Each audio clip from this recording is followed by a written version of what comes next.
mewawancarai pendeta mengenai pemahaman dan penerapan serta pandangan terhadap ajaran-ajaran yang akan kami tuangkan dalam pertanyaan nanti, Bu. Nah, wawancara ini bertujuan untuk mendapatkan gambaran yang lebih dalam mengenai bagaimana sih ajaran gereja dipahami dan dijalankan di setiap umat, terkhususnya di HKBP Depok Karawaci ini. Untuk pertanyaan pertama, mata kuliah kami itu belajar tentang konsep already but not yet dalam ex-katologi Kristen. Setelah kami pelajari itu, kami mau bertanya kepada Ibu, dalam pemahaman Ibu tentang konsep already but not yet dalam ex-katologi Kristen itu, bagaimana seharusnya gereja memaknai kehadiran kerajaan Allah di tengah dunia saat ini? Kalau yang kita pahami dari Alkitab ya, semua pengajaran dimanapun kita beribadah, mau apapun alirannya, ya, semua ajaran kita itu dari Alkitab. Ya, jadi yang kita pahami itu, saya itu belajar already but not yet sudah hadir, ya kan? Tapi tinggal kita yang ini meraih dalam eskatologi Kristen dari Roma 14 ayat 17. Pertanyaannya sekarang ini kan gimana kita memahami kerajaan Allah yang sudah hadir? Ya, maksudnya apa yang kita imani dari kesaksian murid-murid Tuhan Yesus, yang mereka yang terus bareng sama Tuhan Yesus selama 3 tahun, mereka hadapin mujizat-mujizat, ya, melihat langsung ya orang lumpuh bisa jalan gitu ya kan. Artinya apa yang diajarkan di Alkitab melalui karya Yesus semuanya tentang keselamatan, kesehatan, tentang kehidupan baru, di mana Saulus berubah, ditobatkan, ditangkap lalu bertobat, dan kehadiran Roh Kudus ya dengan kebaikan-kebaikan kita ini, yaitu karya Roh Kudus. Jadi kita imani bahwa kerajaan Allah itu sudah hadir di dunia ini ketika kita mau belajar dari Roma 14 ayat 17. Ya, bukan persoalan makanan dan minuman. Artinya yang memang yang kita percaya kedatangan Dia kedua kali, kedatangan Tuhan. Jadi di situ akan ada benar-benar apa yang kita harapkan, manusia yang benar-benar adil, ya. Karena kan kita sakit mata juga lihat ketidakadilan di sana baik kesini enggak kan.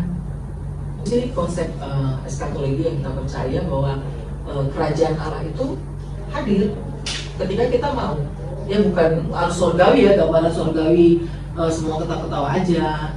Bahwa ini agak sedikit panjang, ya akan saya bacakan dengan perlahan.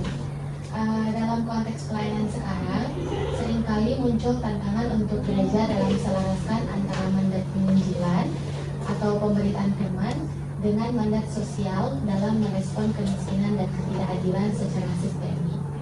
Nah, bagaimana Ibu melihat hubungan keduanya supaya gereja juga tidak terjebak dalam aksi bantuan jangka pendek saja, namun jangka panjang sehingga mampu dan bisa menjawab akar masalah kemanusiaan tanpa kehilangan esensi spiritualitasnya? Injil itu memang harus bukan hanya teori ya. Orang kan sering jadi pendeta teori aja, prakteknya mana gitu. Makanya kadang ada juga tuh jemaatan yang nekat minjem uang ke pendeta. Di situ saya belajar, oh ya ternyata pemberitaan Injil itu bukan kita iba, ya kan, memberitakan, mau kasih sukacita. Injil itu kan, evangelium itu sukacita. Nah, Injil itu bukan hanya sebatas sukacita, tapi dia juga harus berkarya, dia harus berjuang. Sama kita udah dikasih keselamatan, Filipi 2:12-14, ya, kerjakan keselamatanmu dengan takut dan gentar tuh katanya. Tapi harus kita kerjakan, bukan hanya kita terima gitu. Tuhan Yesus baru prihatin Jumat Agung, dia kasih keselamatan. Selamatannya nggak hanya kita terima dengan nangis, saya kan nyanyi, teriak-teriak manggil Roh Kudus gitu ya. Tapi harus kerja kan, kita harus belajar. Jadi artinya pemberitaan Injil itu juga gitu. Kita iba, kasihan, ajarkan di gereja itu kan ada tugas panggilan gereja, koinonia, marturia, diakonia.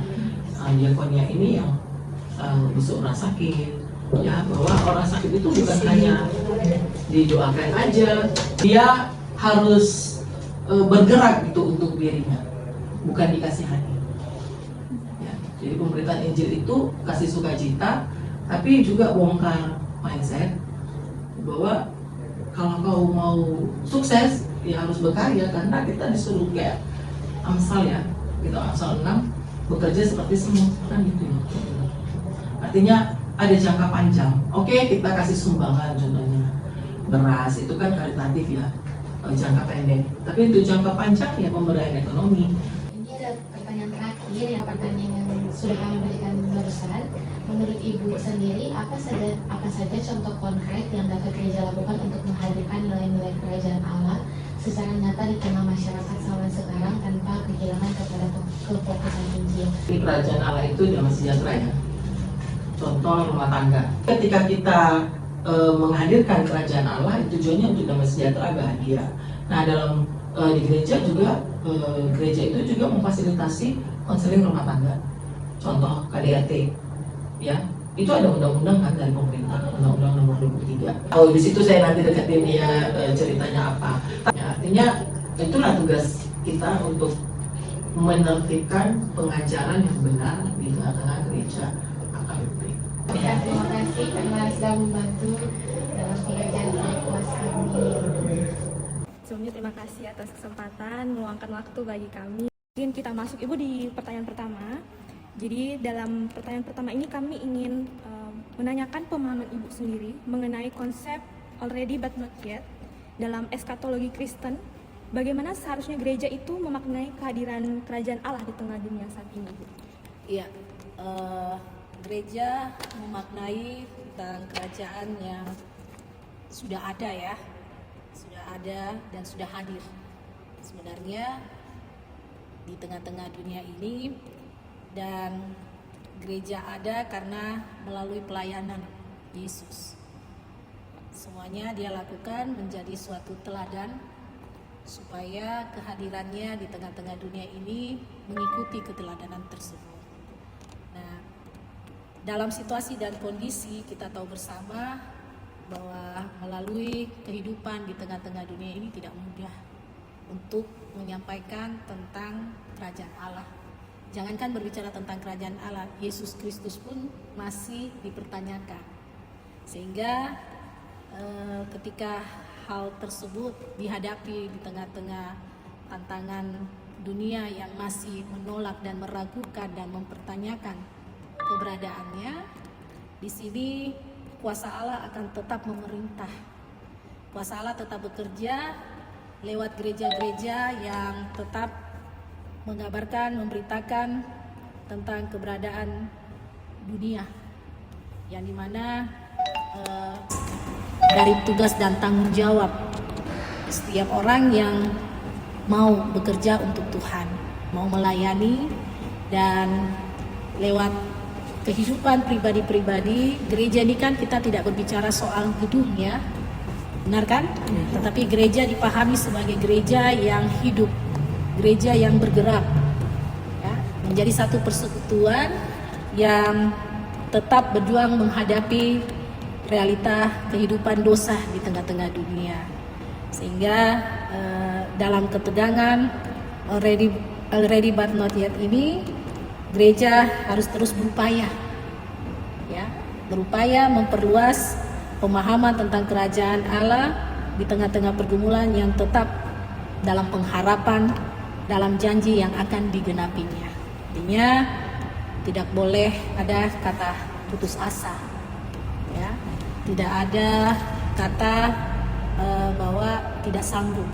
Sehingga hal tersebut kalau di tengah-tengah GPIB ya, pemahaman ini di tengah-tengah GPIB secara khusus, maka kami harus bersama dengan jemaat, harus bersama-sama sehati dalam melayani. Karena dengan sehati melayani itu, kita akan bersama-sama menghadapi tantangan-tantangan yang dihadapi di luar sana, yaitu dunia yang menolak, mempertanyakan, dan kita harus berani bersaksi bahwa Dia itu ada dan Dia hidup. Gitu. Ya. Tapi Ibu, bagaimana dengan konteks pelayanan sekarang? Biasanya seringkali muncul tantangan di gereja dalam selaraskan antara mandat penginjilan, di mana pemberitaan firman, dengan mandat sosial, yang dimana memproses kayak kemiskinan ataupun ketidakadilan dalam mungkin ranah gereja.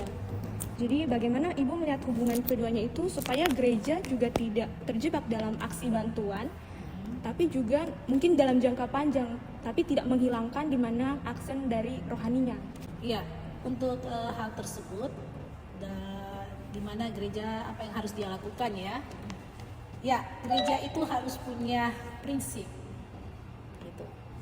Sebagai anak-anak Tuhan, dia harus punya prinsip bahwa Allah kita tuh bukan Allah yang hanya diam saja dan bukan Allah yang miskin. Nah, untuk hubungannya supaya menghadapi tantangan yang masih dipertanyakan tadi ya dengan pertanyaan tersebut, saya mau menyampaikan bahwa harus ada kerjasama. Yang di dalam dulu harus memahami, gitu. Adik-adik semuanya adalah orang-orang yang sudah ditebus. Kita ini sudah ditebus. Gitu. Nah, pemahaman penebusan ini apa bagi kita? Terus bagaimana kita harus bisa berani bersaksi, menceritakan tentang keagungan Tuhan yang begitu luar biasa, dan kemudian hubungannya dengan masyarakat di sekitar, bahwa kita tidak mempermalukan Tuhan lewat sikap kita. Kalau atau tadi apa bahasanya yang apa tentang kemiskinan ya, bantuan yang diberikan, kalau bisa, karena tadi kita tahu bahwa Allah kita adalah Allah yang kaya, Allah yang begitu luar biasa memberkati kita, sehingga kita jangan sampai larut dengan situasi dan kondisi keadaan ekonomi. Ya, dia kalau bisa juga gereja harus jadi berkat untuk menjangkau jiwa-jiwa, ya, yang dalam kesusahan. Ya, harus lewat bantuan yang kita berikan, maka menjangkau jiwa-jiwa itu tidak harus pilah-pilah, tapi harus merata.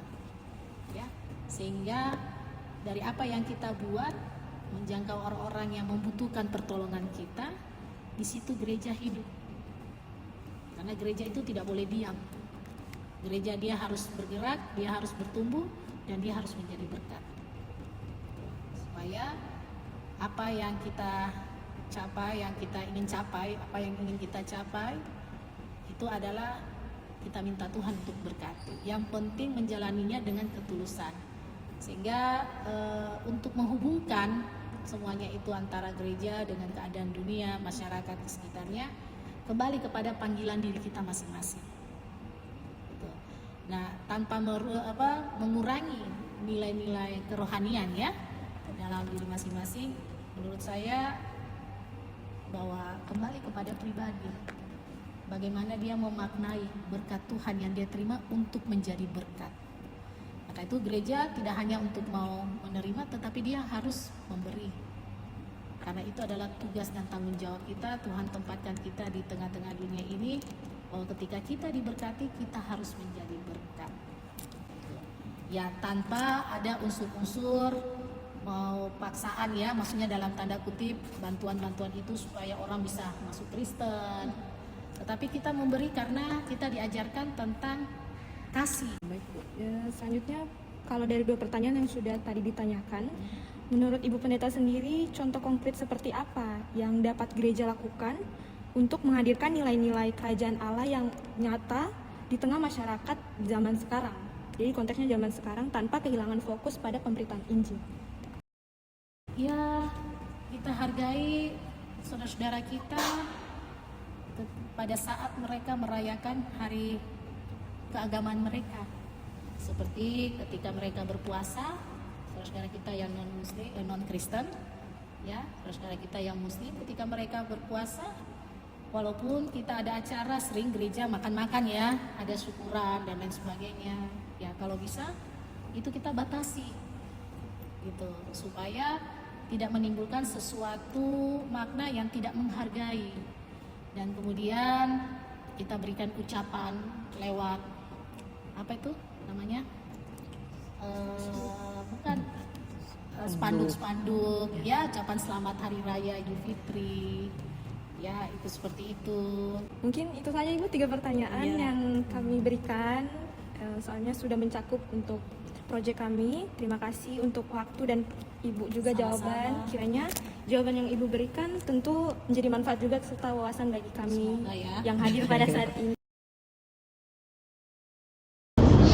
Dari hasil wawancara yang kami lakukan, sini saya mengambil refleksi, gereja dipanggil untuk menghadirkan tanda kerajaan Allah di dunia nyata melalui penginjilan dan aksi sosial yang transformatif.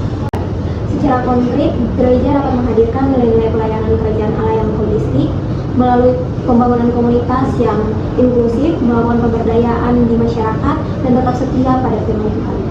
Dari sini saya belajar bahwa pelayanan yang utuh adalah pelayanan yang mengintegrasikan iman dan juga tindakan, sehingga Injil tidak hanya diberitakan tetapi dialami secara nyata oleh masyarakat. Injil bukan hanya untuk didengar, tapi diwujudkan. Kerajaan Allah hadir ketika gereja berani menjawab ketidakadilan dan penderitaan secara nyata tanpa kehilangan arah rohani, seperti sebagaimana yang dihidupi oleh gereja HKBP dan GPI. Pemahaman tentang konsep already berkaitan menurut saya bahwa kerajaan Allah bukan lantas hanya dari masa depan, tapi sejak Kristus sudah ada dan diwujudkan dari gereja saat ini. Gereja dipanggil bukan hanya untuk menunggu tanda-tanda penggenapan akhir, melainkan aktif dalam menghadirkan tanda-tanda kerajaan Allah. Dengan demikian, iman tidak bersifat pasif, tetapi transformatif. Gereja mengadakan kebaikan yang berdasarkan kepada Alkitab. Makanya itu, setiap ajaran yang kita terima adalah hal yang terbaik sebagai orang percaya yang mengimani. Saya menyadari gereja dipanggil untuk hidup di antara sudah atau belum, sehingga tidak hanya menantikan kerajaan Allah, tetapi juga menghadirkannya lewat keseimbangan antara bentukan Injil dan pilihan sosial. Melihat pelayanan seharusnya tidak hanya berhenti pada bantuan sesaat saja, tetapi juga berusaha menyentuh akar masalah dan tanpa kehilangan fokus pada iman dan spiritualitas. Baik, Injil tidak hanya untuk didengar, tetapi diwujudkan dalam tindakan nyata. Kerajaan Allah menjadi nyata ketika gereja berani merespon ketidakadilan dan penderitaan secara konkret.